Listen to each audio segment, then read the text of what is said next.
Voting is now underway in Thailand. The Prime Minister called the snap elections to try and calm street protests and demands for her resignation.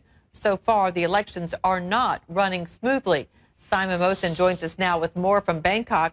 Simon, what reports are you getting about that?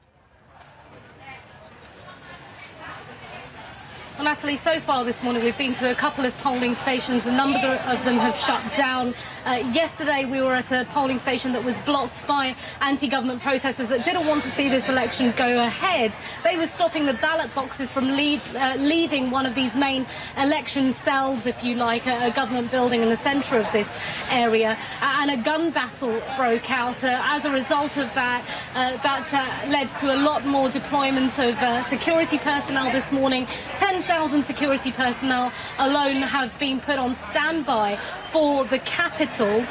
And so far this morning we are seeing a lot of disruption, as you mentioned. Let me tell you about where I am right now. This is the district headquarters in Dindang. That's an area of Bangkok. Now, when we arrived here, anti-government protesters had just left, trying to put a stop to voting at this polling station. As we arrived, pro-election supporters, some of them saying we're not actually pro-government, we're just pro-election, demanding our right to vote. They, I'm sure you can see in this footage, they were chanting, we have a right to vote, election, election, election, holding up their ID cards, showing that they are citizens of Thailand, they are allowed in and they should be allowed in to vote. A few minutes after this altercation with the chief of this building, of this polling station, they pushed past him, they stormed into the building. There was a scuffle with a number of security personnel, including senior members of the police force there at the bottom of the stairs.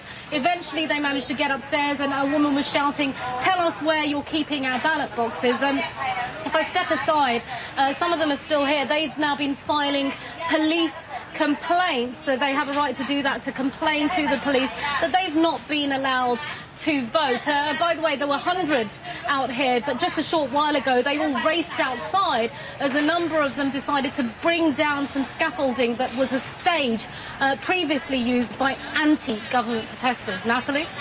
And with this turmoil there during the election, any word on whether the outcome of this election, will it be honored after these problems?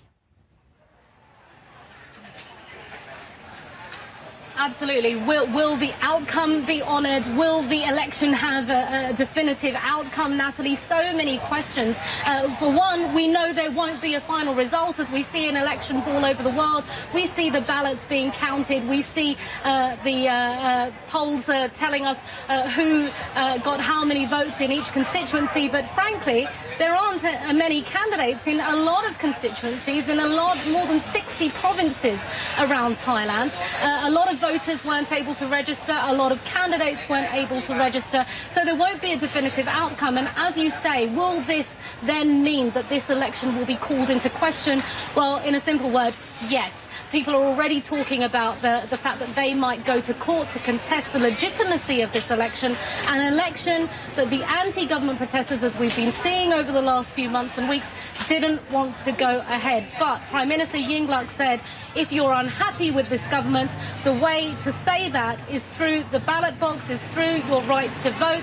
Come and vote. If you want me out, vote me out. She cast her vote early morning. She insisted that this election must go ahead, and it did stumble its way through to this day, and it's stumbling its way through election day too. Natalie?